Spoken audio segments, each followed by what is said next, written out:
Du lundi 24 juillet, la plateforme Twitter connaît un changement majeur. 1 000 $ pour une seule journée de vacances au Québec. Et à quel moment devons-nous donner du pourboire? Tout savoir en 24 minutes. Bonjour à tous et bienvenue à Tout savoir en 24 minutes. Allô Jean-François. Salut Marianne. As-tu la plateforme Twitter? La plateforme? I have the platform, yeah. La plateforme Twitter. Bien sûr. Mais tu as sûrement remarqué le changement majeur qui a été Non, fait. sur le là, téléphone, c'est pas encore changé. Ah non, pas sur ton téléphone? T'es sûr de ça? C'est encore le petit oiseau bleu. Oui. Bon, si c'est en fait, la raison pour laquelle je te parle de ça, c'est parce que le réseau social qui était symbolisé par un oiseau bleu, comme tu viens tout juste de le mentionner, depuis ses débuts en 2006 quand même, a dévoilé qu'il allait changer de logo. En fait, il a dévoilé son nouveau logo. Sur son site Internet, on dit maintenant adieu au petit oiseau bleu et on dit bonjour au X majuscule qui est stylisé en noir et blanc. C'est une décision qui a été annoncé par Elon Musk, qui est l'homme d'affaires et propriétaire du réseau social, et aussi par la nouvelle directrice générale de l'entreprise, Linda Yaccarino, qui a récemment été recrutée par le réseau social. Puis leur ambition là, pour Twitter, c'est que ce ne sera pas simplement un réseau social. On veut désormais se lancer dans les domaines de paiement, des services bancaires, du commerce. Donc, dimanche, Elon Musk a adopté son nouveau logo en remplaçant sa photo de profil par le X, qui a été qualifié par lui-même de minimaliste art déco. Puis il a également modifié sa bio en remplaçant l'URL par x.com, qui redirige maintenant vers le site de Twitter. Cependant, même si le logo X soit déjà visible sur le site Internet, il semblerait qu'il y a certains utilisateurs qui ont encore aperçu une version bleue du logo et l'adresse URL reste toujours twitter.com. On mentionne que X est un symbole mathématique que le patron de Tesla, SpaceX, Twitter et Neuralink affectionne particulièrement. On peut écouter Bruno Guglielminetti, qui est animateur du podcast d'actualité numérique Mon Carnet, qui explique pourquoi avoir choisi le X. Il y a deux réponses. Évidemment, le X en informatique, c'est assez populaire, même dans les produits électroniques. Hein. Apple a eu son iPhone 10, mais c'était un X à la place. Xbox a eu sa console X aussi. Il y a quelque chose de mystérieux. Et dans le cas d'Elon Musk, ça remonte un petit peu avant les années 2000. Il avait créé, à l'époque de PayPal, il avait créé une banque en ligne qui s'appelait, c'était la startupx.com, le x.com. Et donc, il avait déjà l'adresse. Et pour éviter, là, à l'époque de l'explosion de la bulle spéculative dans le domaine, il avait marié les deux. Donc, la banque avait été intégrée dans PayPal. Ce qu'il avait vendu à eBay et ce qu'il avait rendu multimilliardaire à l'époque. Donc, il a toujours conservé cette fascination-là pour le X. Il y a plusieurs services. Je pense que juste Tesla n'a pas de X pour le moment dans son nom, mais la plupart de ces entreprises-là, on retrouve toujours un X à quelque part. C'est quelque chose qui lui est cher et donc, ça va dans ce but-là dont je vous parlais de créer cette application X qui va être le croisement de plusieurs services. Donc, c'est un changement de logo qui intervient en pleine période de difficulté pour Twitter. On rappelle que M. Musk a licencié environ la moitié du personnel et les revenus publicitaires ont chuté de 50% selon le milliardaire. Ce que Francis Gosselin me racontait, c'est que ça fait longtemps que Elon Musk a cette vision-là d'une espèce de plateforme qui nous servirait parce qu'il veut l'amener vers une plateforme de paiement. On pourrait payer avec ça, vers une plateforme de nouvelles aussi. Donc, le matin, au lieu de feuilleter le Journal de Montréal, la presse, le Devoir, ça ferait une espèce de scan des nouvelles qui nous intéressent selon nos champs d'intérêt, puis ça nous enverrait ça. Donc, il est en train de le transformer, puis jusqu'à maintenant, il a toujours réussi. Tu sais, Tesla, tout le monde doutait. SpaceX, tout le monde doutait, mais finalement, il a réussi. Fait qu'on va lui donner un 4-5 ans avant de juger ses idées à Elon Musk. 4-5 ans? OK, tu lui donnes quand même beaucoup de temps. Ça prend un certain temps. Ouais, c'est vrai. Tesla, quand c'est parti, là, tout le monde riait de ça. Puis pas juste l'auto là, comme tel, pas juste le fait que ce soit électrique, le fait qu'il n'y ait pas de concessionnaire. On va commander ça en ligne. Hey, moi, le premier, puis moi, je suis porte-parole d'un concessionnaire automobile. Il dit, hey, voyons là, commander ça en ligne. Les gens veulent venir l'essayer, ils veulent venir s'asseoir dedans. Crime, ça a fonctionné. Et là, présentement, là, si tu regardes les cours de garage d'un concessionnaire automobile, oui, il y a la pénurie, mais il essaie d'en tenir le moins possible. Puis tu commandes en ligne, tu fais ton modèle toi-même en ligne. Fait que non seulement il a révolutionné l'auto, mais il a révolutionné la façon de commander puis d'acheter nos voitures aussi. Fait que moi, avant de gager contre son projet, puis peut-être qu'il va se planter, là. Tout le monde se plante un jour, mais jusqu'à maintenant, il a toujours réussi. Fait qu'on va lui donner le bénéfice du doute. Dans 4-5 ans, on s'en reparle. Exact. Ça marche. Dossier de la presse, il y a une inquiétante augmentation du nombre de patients qui souffrent de graves troubles psychiatriques après avoir consommé des drogues qui est observé. En 2015-2016, on disait que le nombre de visites aux urgences avec comme diagnostic principal un trouble mental lié à la consommation de drogue était de 3159. En 2022-2023, ce nombre est passé à 3988. C'est des données qui proviennent du ministère de la Santé et des Services sociaux. Elles ont été obtenues par la presse. C'est une problématique qui est amplifiée par notamment l'émergence des nouvelles substances dans les rues et aussi par la précarité économique et la crise du logement.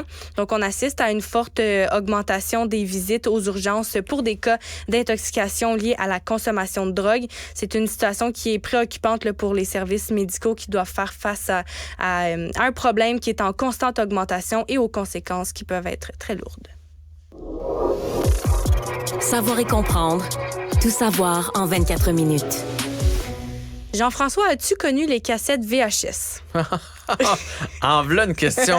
Hey, moi, écoute, je vais te raconter quelque chose. Raconte-moi ça. Chez nous, on n'était pas fortunés, tu sais, puis mais, on vivait correct, là, tu sais, puis tout ça. Puis à un moment donné, mes parents ont décidé d'acheter un VHS. Parce que là, tu sais, tout le monde en achetait. Il y avait Beta, il y avait VHS. Et je me souviens, tu sais, il y a des images comme ça de nous autres enfants, là. Je me souviens du soir où mon père était avec la boîte en carton dans le VHS. Et là, on est toutes là, la famille, autour de la boîte. Puis là, on roule ça.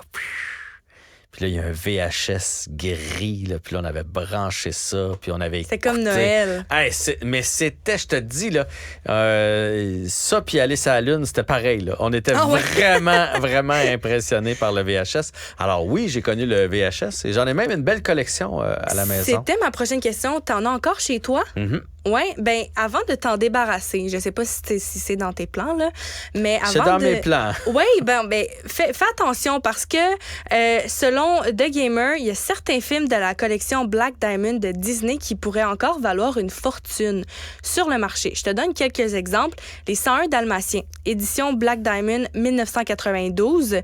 Ben, il y a une copie du film qui met en scène la grande famille de chiens qui se vend à plus de 18 000 $ sur le web. Mais attention, la cassette est emballée dans le plastique d'origine. Mais quand même... Qui c'est qui a acheté un film et qui l'a pas regardé? C'est moi, si j'ai acheté 101 Dalmatiens, c'était pour le voir. Fait que j'ai pas ça. Et j'achetais pas les Black Diamond non plus. À part les tranches de fromage. Là, sinon, j'ai pas de Black Diamond. Ben peut-être que certaines personnes dans ton entourage en ont, ou du moins tu pourrais aller faire un tour dans leur garage parce qu'il y a la Petite Sirène édition de 1990 qui vaudrait pour environ plus de 3 000 $. On a La Belle et la Bête aussi, 1992. Le compte se vend entre 40 et 21 000 $. Moi, j'ai toujours ri des gens qui achetaient des affaires puis qui les laissaient dans les boîtes. Pourquoi? Je sais pas. Je trouvais. Mon ami Alex Perron, entre autres, est un collectionneur de figurines. Mais ils achètent, ils les laissent dans la boîte. Il doit avoir des films encore emballés. Mon fils a fait ça parce que mon fils, il suit là. Quand il pogne une mode là, d'acheter quelque chose, là, puis je fais comme, mais pourquoi t'achètes ça? Les cartes de hockey, la même affaire, etc. Les cartes de hockey, là, ça, qui prennent de la valeur et là, tout. Là. À un moment donné, ça pop. L'autre fois, on a fait une entrevue avec un gars qui a une boutique de cartes de hockey, puis il disait que ce qui vaut le plus cher présentement, si tu veux être sûr de faire de l'argent, t'achètes une boîte de cartes de hockey, une boîte, là, avec tous les paquets dedans, et tu ne la déballes pas.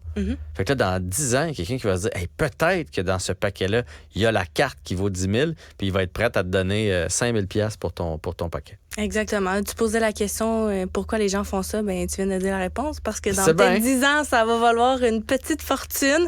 Peut-être que dans le temps, tu aurais dû acheter des éditions Black Diamond parce qu'aujourd'hui, regarde le prix auquel c'est vendu. Je cheap, c'est ça qui arrive. Le pourboire. Le pourboire, c'est de plus en plus proposé par les établissements, mais il y a une spécialiste de l'étiquette qui remet en question sa présence. Le débat sur les pourboires est quand même ravivé cette semaine à la suite des conseils d'un expert américain qui recommande désormais un pourboire de 20 % pour les services au restaurant. Par contre, la spécialiste Julie Blais-Comeau, qui est fondatrice de étiquettejulie.com, estime qu'un pourboire de 15 ou 18 %, c'est quand même tout à fait convenable. Puis selon elle, le pourcentage approprié dépend du contexte. Toi, de ton côté, Jean-François?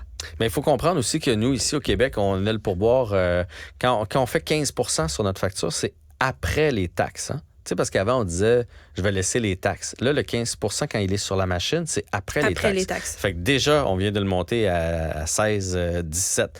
Fait que si on le met à 20, et l'autre affaire, c'est qu'au début, ça ne comprenait pas l'alcool. C'était la facture sans l'alcool. Là, l'alcool est sur la facture en plus. Fait qu'à un moment donné, moi, je trouve que ça fait beaucoup.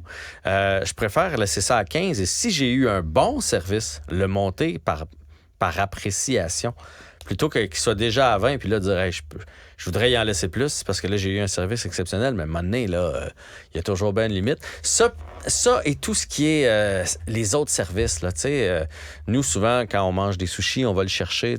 Il n'y a pas tant de restos à sushis que ça, en tout cas sur la Rive-Sud. C'est souvent des comptoirs. Tu vas le chercher, mais tu sais, est-ce que tu laisses le même prix? Parce que quand on te fait payer, on a encore le 15 % sur la machine. Oui, mais il y a certaines succursales de restauration, que ce soit des sushis ou de la restauration rapide, qui proposent, mais il y en a d'autres que non, par contre. Tu sais, moi, si je vais, puis là, je sais pas si c'est comme ça, mais mettons, le bel exemple, c'est au Saint-Hubert. Si je vais dans la salle à manger au Saint-Hubert pendant 1 heure puis je me fais servir, c'est une chose. Si je vais au comptoir take-out, je me prends le familial 4 pour apporter, je vais pas laisser le même montant, là. Tu sais, à un moment donné, il faut que ce soit conséquent. Puis là, tu rentres là-dedans les bars laitiers, tu sais, quand tu vas au bar laitier, quand tu vas chez le coiffeur, la coiffeuse, un livreur, quelqu'un qui vient tailler ta haie tout autour de la maison, s'il fait une belle job. Tu sais, je veux dire, la personne qui me taille les cheveux, là, je laisse du pourboire. La personne qui taille ma haie, pourquoi j'en laisse pas?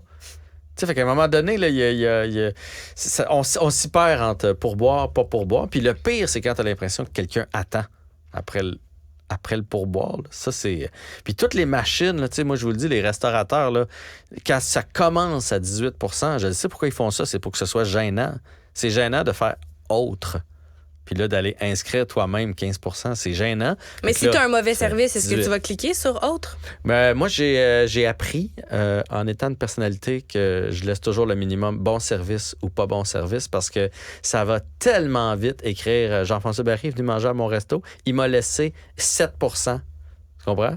Fait que pour sauver 10 $, je vais perdre ma réputation. Moi, je le sais pourquoi j'ai laissé 7 %. C'est parce que j'ai eu un mauvais service. Mais ça me tente pas de... Fait que je laisse 15 %. C'est plus simple comme ça. Puis je garde ma réputation. Actualité. Tout savoir en 24 minutes. Article du Journal de Montréal dans lequel on mentionne que 1 000 $ serait le montant approprié pour une journée de vacances au Québec pour une famille de 4, donc 2 adultes et 2 enfants. C'est un test qui a été fait par le journal qui s'est mis dans la peau d'une famille de 2 parents, 2 enfants qui doivent se nourrir, se loger et qui souhaitent faire des activités intéressantes pendant environ 24 heures. C'est important aussi de noter que le journal aurait pu prendre d'autres activités, d'autres restaurants, d'autres villes pour faire le test et que nous en serions venus aux mêmes conclusions, mais le coût de la vie a augmenté, c'est ce qu'on peut voir. Donc, je te fais un petit résumé un peu de la journée. Là, on commence par déjeuner, on va au restaurant, les 2 enfants, 8 et 11 ans, ils mangent des crêpes, du menu pour enfants, tandis que les parents, eux, vont prendre un autre repas. Ici, on cite des œufs bénédictines et une poêlée à l'ancienne. On mentionne que la facture totale pour boire inclus est de 92,69 $. Ensuite, on va passer la journée aux autres Granby, montant de 218,41 $ pour les 2 enfants et les 2 adultes. Et là, rendu aux autres Granby, on veut économiser de l'argent parce qu'on veut pas dépenser nécessairement sur place là, dans des trucs touristiques. Donc, On veut s'acheter un dîner avec une glacière, des sandwichs, des petits légumes coupés. Donc, la journée au total là, au zoo est de 268,41. Donc, on prévoyait environ là, une cinquantaine de dollars pour ça. Ensuite, un souper à 172 dollars. Dans cet exemple-là, ils vont à la rôtisserie Saint-Hubert. Par la suite, bon, avec des personnes, des adultes, on peut commander de la bière. Les enfants, eux, vont peut-être se contenter juste d'un petit jus, mais ça, l'assiette et les taxes et le pourboire donne un total de 172,85. Et là, après, bon, ben, on veut aller peut-être, on va aller dormir à l'hôtel, on veut, s'il pleut, on va aller au cinéma pour peut-être se divertir. Donc, avec tout ça, là, et le gaz aussi, il faut pas oublier le gaz, tout ça avec un total de 916,95 pour 2 parents et 2 enfants. Ouais. C'est vrai que ça coûte cher aller en vacances en famille au Québec. Là, des fois, tu fais câline, on est quasiment mieux d'aller dans un autre pays, ça va coûter moins cher. En même temps, là, on a tiré fort pour se rendre à 1 000 $. Là. On va se le dire. Là, je veux dire, c'est rare quand tu vas au zoo que tu décides d'aller déjeuner chez Ben et Florentine avant. Là, tu sais que la journée va te coûter cher. Fait que c'est un peu exagéré, tout ça, surtout qu'on s'est pas privé. Là, parce que là, on a pris le cocktail de fruits, là, le smoothie là, à 5,95, même pour les enfants. Tu sais, moi, je vais te le dire tout de suite, là, ou bien je suis vraiment un peu radin, mais si on va aller rester au resto déjeuner, il y a moyen quand même de se limiter. Même chose pour là, un lunch sur l'heure du midi, des petits sandwichs, des petites carottes. Ils ont calculé 50 pièces d'épicerie. Je veux dire, des viandes froides puis un pain. Mais les légumes sont chers. Oui, mais là, 50 $ d'épicerie, c'est un peu fort. On est allé au Saint-Hubert, tout le monde a pris le dessert, personne n'a pris la table d'hôte. Fait que moi, je trouve que 1000 pièces là-dedans, on a exagéré un peu. Je trouve ça exagéré. Ouais, je pense que 750, 800 $, ce qui est quand même cher, ça aurait été plus réaliste.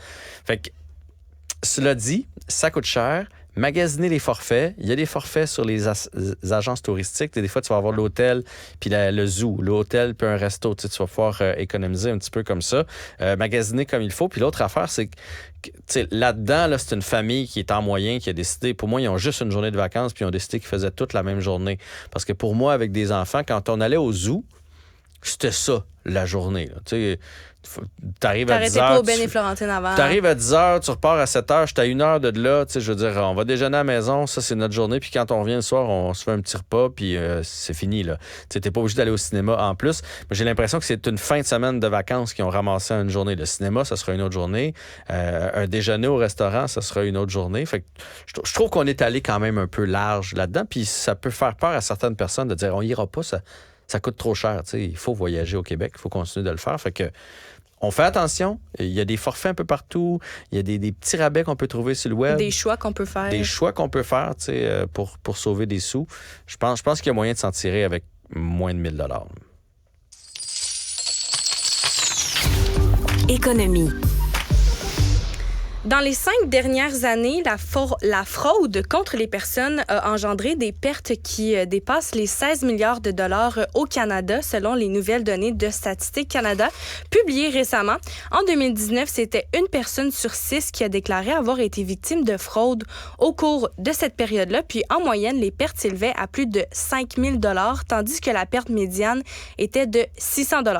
La majorité des victimes ont connu soit une perte soit aucune perte du tout, ou des pertes inférieures à 250 $. Toutefois, il y a une minorité qui a subi des pertes bien plus importantes, avec près de 3 % des victimes perdant plus de 10 000 $ et 0,5 % du sondage là, qui admet avoir subi des pertes de 100 000 $ ou plus. C'est fou. C'est complètement fou. À chaque jour, je pense, on reçoit un truc dans nos courriels qui est frauduleux. Un texto, un courriel, beaucoup les textos, ouais. Un paquet que si on veut avoir, puis il faut vraiment se méfier. Puis des fois, là, ça a l'air vrai. Tu vois, moi, aujourd'hui, c'était mon cloud. Puis là, on était en vacances, on prend plein de photos, de vidéos. Il me disait que j'avais plus d'espace. Mon premier réflexe, ça a été de faire, je vais grossir mon cloud. Là, on peut payer par mois. Mon deuxième, ça a été d'aller voir l'adresse. Allez toujours voir l'adresse de provenance. Puis là, tu te rends compte que ça vient de zoinzoinpasfiable.com. Puis là, tu fais, ah ouais, je pense que je suis en train de me faire avoir. Mais ils sont rusés. L'autre fois, c'était Hydro-Québec. Moi, j'ai un prélèvement à chaque automatique. Ça me disait que j'avais pas fait un versement. Je me suis dit, ça se peut, tu sais.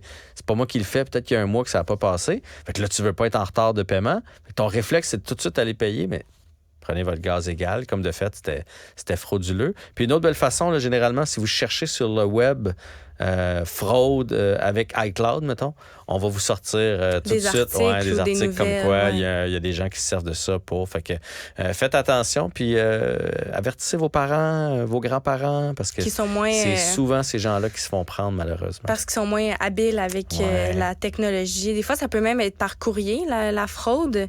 Puis, selon l'enquête sociale générale sur la sécurité des Canadiens en 2019, la fraude, c'est devenu le crime le plus fréquent au Canada.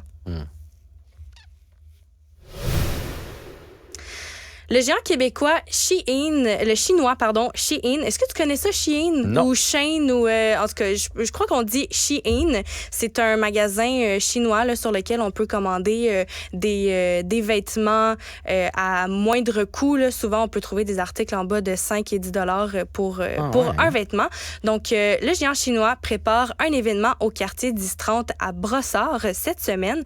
C'est un rassemblement qui va présenter les dernières tendances en matière de vêtements, d'accessoires et de produits de beauté. Puis selon le communiqué qui a été publié la semaine dernière, il va s'agir de leur toute première expérience de magasinage pop-up qui s'intitule See Now, Buy Now. Donc, maintenant, achète tout de suite à Montréal, parce que d'habitude, c'est ça se fait sur Internet. Là. Il n'y a pas de magasin qui se retrouve ici au Québec. On doit absolument commander sur la plateforme. Mais c'est une entreprise qui est très controversée parce qu'ils n'ont pas été en mesure de fournir des informations supplémentaires à la presse concernant ces projets au Québec, puis aussi par rapport à tout ce qui est la fast fashion.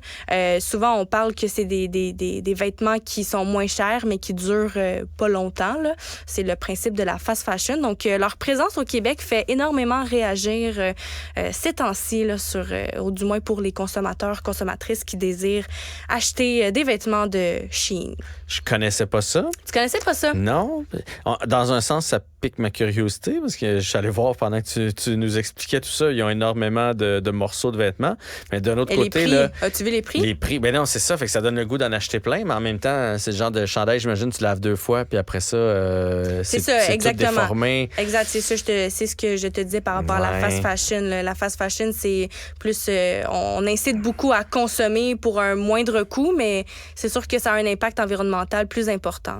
Fait que je vais pas y aller parce que j'essaie de consommer mieux. J'essaie d'acheter moins aussi. Là. Souvent, là, on a dans notre garde-robe plein de chaussures. Puis dans les fêtes, c'est prouvé qu'on met genre 20% des morceaux. Là. On met toujours le même linge.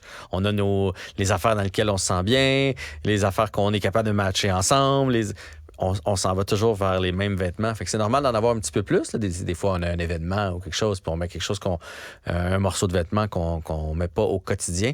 Mais de façon générale, on en consomme trop. On se laisse avoir par le beau hoodie. Moi, je suis un fan de hoodie, là. Tu sais, j'aime ça. Mais puis à un moment donné, tu fais OK, mon tiroir il ferme plus. Là. Puis là, tu achètes des fois des affaires boboches. Puis là, ça fait tous des petits minous. Là. Tu sais, le hoodie, il reste pas beau. Donc, j'essaie de me limiter dans le nombre et d'acheter avec un petit peu plus de qualité. Marianne, merci pour ce segment. C'était Tout savoir en 24 minutes. Mission accomplie.